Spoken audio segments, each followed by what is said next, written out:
తెలియకపోయినా లలితా సహస్రనామం చదవచ్చు అని. ముందేమో శ్రీ విద్య తెలిసిన వారు పఠించాలని చెప్పారు. ఆ విద్య లేనివారు కూడా పఠించవచ్చు. విద్య అంటే ఉపాసన అని అర్థం.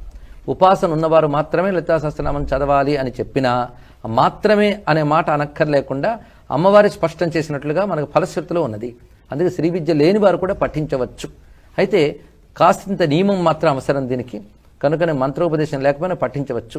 ఇందాక మీరు చెప్పినట్టుగా ఎవరైనా దీన్ని పఠించవచ్చు, కానీ పవిత్రమైనటువంటి స్థితిలో పఠించాలి.